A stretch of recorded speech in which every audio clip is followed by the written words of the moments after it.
سکھوں کے گردوارے میں جو لنگر ملتا ہے کیا مسلمان اس کو کھا سکتے ہیں؟ دیکھیں مذہبی رسومات میں کسی کی بھی شرکت جائز نہیں ہے. سکھوں کے ساتھ دوستی بھی رکھ سکتے ہیں آپ، یعنی ایک ایز اے انسانیت جیسے سب سے اچھی طرح سے ملتے ہیں، یعنی یہ دوستی مراد ہے میری، تو ان سے بھی آپ اچھی طرح سے ملیں. گفٹ بھی دیا جا سکتا ہے اگر آپ کے سکھ لوگ دوست ہیں، لیکن مذہبی رسومات میں شرکت جائز نہیں ہے. ہاں گردوارہ میں جانا صرف دیکھنے کے لیے کہ ان کی عبادت کیسے ہوتی ہے، یا ویسے ہی یعنی کوئی معلومات کے لیے اگر آپ جا رہے ہیں نارمل آدمی کے لیے تو یہ بھی ٹھیک نہیں ہے. نارمل سے مراد عام آدمی، یعنی کہ ایب نارمل کے لیے جائز ہے، مطلب یہ کہ عام لوگوں کے لیے، لیکن جن کو کچھ معلومات لینی ہو یا کوئی خاص حکمت ہو تو وہ ایک الگ بات ہے. تو جانا جائز ہے لیکن ان کی مذہبی رسم میں شرکت کرنے کی اجازت نہیں ہے. تو ویسے گھومنے پھرنے اگر آپ چلے جائیں تو کوئی حرج نہیں ہے، لیکن وہاں جا کے لنگر کھانا یا وہاں ان کی کسی مذہبی رسم میں شرکت کرنا یہ ٹھیک نہیں ہے. اگر یہ لنگر ان کی مذہبی رسم ہے، اگر لنگر مذہبی رسم نہیں ہے ویسے ہی لنگر بٹ رہا ہو کھا لیں، پھر فری پکڑ کی چیز مل رہی ہے تو کھانے میں کیا حرج ہے. کیونکہ بعض دفعہ ویسے ہی لنگر بٹ رہا ہوتا ہے نا، بھائی مذہبی، جیسے ہماری مسجد میں بعض دفعہ لنگر بٹ رہا ہوتا ہے تو وہ لنگر یہ نہیں ہوتا کہ وہ مذہبی رسم کے طور پر کسی نے دیکھا مسجد میں نمازی آئے ہیں چلو میری طرف سے کھانا ہو گیا. تو ایسے ہی اگر گردوارہ لفظ ہے نا یہ گردوارہ، اگر اس میں ویسے ہی لوگ بیٹھے ہوئے ہیں، سکھ لوگ گئے ہوئے ہیں، کسی نے کھانا تقسیم کر دیا اور آپ نے بھی دونے والے کھا لیے، اور مذہبی کوئی رسم نہ ان کی، مذہبی کا مطلب یہ ہے کہ ان کے خاص دن ہیں جن میں عبادت بھی ہوتی ہے اور پھر کھانا بھی ہے ان کے مذہب کا حصہ ہے، پھر ٹھیک نہیں ہے. ویسے ہی کوئی کہیں کھانا کھا لے جا کے اور کھانا حلال ہو تو جائز ہے، لیکن بہرحال ان چیزوں سے اوائڈ کریں میرے بھائی. بس ویسے ہی سلام دعا رکھیں. میں نے پڑھا ہے کہ اللہ اور اس کے رسول صلی اللہ علیہ وسلم کے معاملے میں کسی کی بات نہ مانو، اور میرے والد صاحب کہتے ہیں کہ تم ٹوپی اور داڑھی نہ رکھو. کیا میں ان کی بات مانوں یا نہیں؟ ٹوپی چھوڑنے والد صاحب کو اگر ٹوپی پسند نہیں ہے، ٹوپی رکھنا کوئی فرض واجب نہیں ہے، لیکن داڑھی کاٹنا حرام ہے، ناجائز ہے. والد صاحب اگر داڑھی کاٹنے کا کہتے ہیں تو پھر داڑھی مت کاٹیں. اور پھر والد صاحب کو اللہ لمبی عمر دے، اللہ نہ کرے اگر بالفرض وہ دنیا سے چلے جاتے ہیں، ظاہر ہے سب نے جانا ہی ہے، تو پھر بعد میں ٹوپی رکھ لیں سر پہ، کیونکہ نبی صلی اللہ علیہ وسلم کی سنت ہے. اب والد صاحب کی وجہ سے ایک سنت کو پورا کرنا، ابا کو ناراض کرنا، یہ تھوڑا نامناسب لگتا ہے. ہاں گھر سے باہر نکلیں تو پہن لیں ٹوپی، ابا کے سامنے نہ پہنیں. کتنے لوگ یوٹیوب پر حضور صلی اللہ علیہ وسلم اور ہمارے دین کے بارے میں نازیبا باتیں کرتے ہیں، کیا ہم ان کو دلائل سے جواب دے سکتے ہیں؟ کیوں نہیں دے سکتے؟ دینا چاہیے بھائی.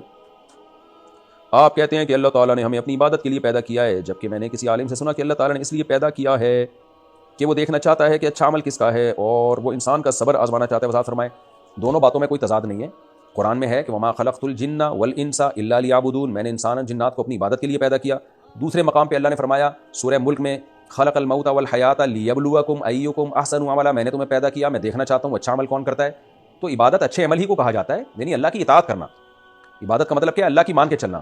تو جو بھی اچھا عمل ہے، رزق کمانا بھی عبادت ہے، سائنسی ترقی کرنا تاکہ مسلمان قوم ترقی کرے، انسانیت کو فائدہ ہو، اللہ کی رضا کے لیے یہ کام کرنا، یہ بھی عبادت ہے. ہم غریبوں کو پیسہ دیتے ہیں، فائدہ انسانیت کو ہو رہا ہے نا، لیکن اللہ اس عمل کو عبادت قرار دیتا ہے. تو ایک ہی چیز ہے جس کو دو مختلف الفاظ سے تعبیر کیا جاتا ہے. تو میری بات میں اور علماء کی بات میں کوئی تضاد نہیں ہے. عبادت کرنا، نیک عمل کرنا ایک ہی چیز کے دو نام ہیں بھائی. سہیل خان جے پور سے، امام کے پیچھے سورہ فاتحہ پڑھ سکتے ہیں؟ نہیں. اس کی وجہ یہ ہے کہ رسول اللہ صلی اللہ علیہ وسلم نے ارشاد فرمایا من کان لہ امام فقراءۃ الامام لہ قراءۃ، جس کا کوئی امام ہو تو امام کی قراءت مقتدی کے لیے کافی ہے. صححہ الالبانی، علامہ البانی رحمہ اللہ نے اس حدیث کو صحیح قرار دیا. دوسری طرف حدیث میں آتا ہے کہ صحیح مسلم کی حدیث ہے انما جعل الامام لیؤتم بہ، امام کو امام اس لیے بنایا جاتا ہے کہ اس کی اقتدا کی جائے. فاذا کبر فکبروا، فرمایا امام تکبیر کہے تو تکبیر کہو. واذا قرأ فانصتوا، قراءت شروع کرے تو خاموش ہو جاؤ. واذا قال ولا الضالین، جب ولا الضالین کہے تو قولوا آمین، تو آمین کہو. تو حدیث میں بتا دیا کہ امام نے کیا کرنا ہے اور تمہارا کیا کام ہے. امام کا کام ہے قرات کرنا اور تمہارا کام ہے فاتحہ کے بعد پیچھے سے آمین کہنا. اسی طرح قرآن میں آتا ہے کہ وَإِذَا قُرِئَ الْقُرْآنُ فَاسْتَمِعُوا لَهُ وَأَنصِتُوا لَعَلَّكُمْ تُرْحَمُونَ، جب قرآن کی تلاوت کی جائے تو خاموشی سے سنو تاکہ تم پر رحم کیا جائے. اور یہ خطبے کے بارے میں بھی اور نماز کے بارے میں بھی ہے یہ آیت جو ہے.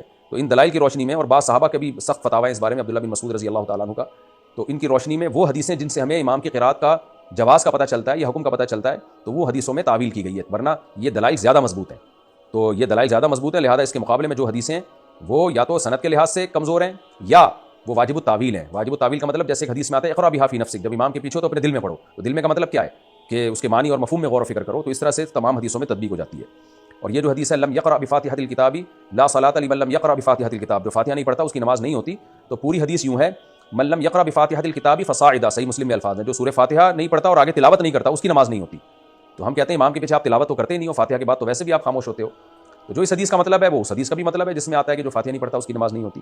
تو اس سے پتہ چلتا ہے کہ فاتحہ نہیں پڑھنے کا مطلب جو امام کے پیچھے ہے حکمن اس نے فاتحہ پڑھ لی ہے، تو امام کی قرات مقتدی کے لیے کافی ہے. مطلب یہ جب امام نے پڑھ لیا تو مقتدی کو بھی یہی سمجھا جائے گا اس نے پڑھ لی ہے. تو ان دلائل کی روشنی میں اس کو ہم جائز نہیں سمجھتے. اب جب یہ میں دلائل دیتا ہوں تو لوگ کہتے ہیں ایکچولی یہ حنفی ہے نا اس لیے ایسی باتیں کر رہے ہیں. تو پھر ایکچولی آپ اہل حدیث ہیں اس لیے آپ ایسی باتیں کر رہے ہیں. پھر تو کوئی اسلام کے دلائل دے تو ایکچولی یہ مسلم ہے تو اس لیے اسلام کے دلائل دے رہے ہیں. اور جو ایتھیسٹ ہے ہم اس کو کہیں ایکچولی یہ چونکہ ایتھیسٹ ہے اس لیے خدا کی نفی کے دلائل دے رہا ہے. پھر تو کسی کی کوئی بات سنی نہیں جائے گی میرے بھائی. تو یہ کہنا کہ یہ حنفی ہیں یہ شافعی ہیں، دلائل سے میں بات کر رہا ہوں. میں کیا ہوں وہ تو میں جانتا ہوں، کس فقہ کو میں حنفی بھی اگر ہوں تو اس لیے ہوں کہ دلائل کی دنیا میں امام حنیفہ کا جو فقہ ہے وہ شورائی فقہ تھا اور وہ بہت مضبوط فقہ ہے. وہ اکیلے امام ابو حنیفہ کی رائے کو فقہ حنفی نہیں کہا جاتا. بہرحال اگر کوئی اس رائے کے علاوہ دوسری رائے کو فالو کرتا ہے تو وہ جانے اللہ جانے. لیکن یہ جو ہمارے ہاں شدت پسندی والا راستہ ہے نا, یہ سمجھتے ہیں کہ بس ہم ہی قرآن حدیث جانتے ہیں, باقی تو سارے گھاس کھا رہے ہیں. یہ سوچ کو بدلنے کی ضرورت ہے. جمعے کی نماز غریب کا حج ہے, کیا یہ حدیث صحیح ہے؟ میرے علم میں نہیں ہے میرے بھائی, کسی کے پاس ہو تو ریفرنس کے ساتھ بھیج دیں. ہو سکتا ہے, میں نے کب دعویٰ کیا کہ ساری دنیا کی ساری حدیثیں میرے علم میں ہر وقت موجود رہتی ہیں, اور یہ کوئی بھی دعویٰ نہیں کر سکتا. اگر کسی نے قرآن نہ پڑھا ہو تو وہ موبائل فون پر تلاوت لگا کر اس کو سن کر یاد کر سکتا ہے کیا؟ میں نے اس طرح سے 2-3 صورتیں یاد کی ہیں جب کہ میں نے قرآن نہیں پڑھا ہوا. بہت اچھا کیا آپ نے, یاد کر لیں, سن کے یاد کر لیں, یہ بھی اچھی بات ہے. لیکن بہرحال قرآن پڑھنا سیکھیں آپ, وہ یہ بھی بہت اچھا کام ہے جو آپ نے کیا. بہت سے صحابہ اسی طرح سے قرآن جانتے تھے. حیدر انصاری انڈیا سے, میں نے 10 سال پہلے کسی سے ادھار لیے تھے. اچھا بھائی, مر گیا ہوگا بیچارہ غم میں, لیکن کسی وجہ سے وہ واپس نہیں کر سکا. سب یہی کہتے ہیں, اب واپس کرنا چاہتا ہوں. قیامت آنے والی ہے اس کا مطلب ہے. اب یہ کیا ہے یار, ایک تو ان سے بولا PDF میں بھیجا کرو نا یہ مسائل. اچھا بھائی, لیکن شرم کی وجہ سے نہیں کر پا رہا. سبحان اللہ, ادھار کھاتے ہوئے شرم نہیں آئی, واپس کرتے ہوئے آپ کو شرم آ رہی ہے. میں آپ کی عظمت کو 50 دفعہ سلام پیش کرتا ہوں کہ آپ نے 10 سال پہلے ادھار لیے تھے, 10 سال تک ادا کرتے ہوئے آپ کو ذرا بھی, بہت معذرت کے ساتھ بھائی میں نے آپ کا نام لے لیا کہ استغفر اللہ, مجھے پتا ہوتا کہ آگے یہ شرما شرمی والے مسائل ہیں تو آپ کا نام اناؤنس نہ کرتا. بہرحال حیدر بھائی, آپ کو 10 سال تک ادھار واپس کرتے ہوئے شرم نہیں آئی, یعنی ادھار واپس نہ کرتے ہوئے آپ کو ذرا بھی شرم نہیں آئی کہ ایک بندے کا میں نے 10 سال سے پیسہ کھا کے بیٹھا ہوا ہوں, اب واپس کرتے ہوئے آپ کو شرم آ رہی ہے. بس میں یہی جواب میں کہوں گا, آپ کی شرم کو 21 توپوں کی سلامی. آپ بے شرم بن کے ان کو پیسے دے دیں, یہاں بے شرمی کا ثواب آپ کو بہت زیادہ ملے گا. آپ بے شرم بن جائیں, پیسے دے دیں, بولیں یہ بے شرم آدمی تمہیں پیسے دے رہا ہے, تو اس بے شرمی کا ثواب آپ کو بہت ملے گا اس دفعہ. شرم ویسے اسلام میں شرم کا ثواب ملتا ہے, بے شرمی کا نہیں ملتا, لیکن اس موقع پہ بے شرمی کا آپ کو ڈبل ثواب ملے گا. کیا کوئی غم ایسا ہے جس میں خودکشی کرنا جائز ہو؟ نہیں بھائی, کسی غم میں جائز نہیں ہے.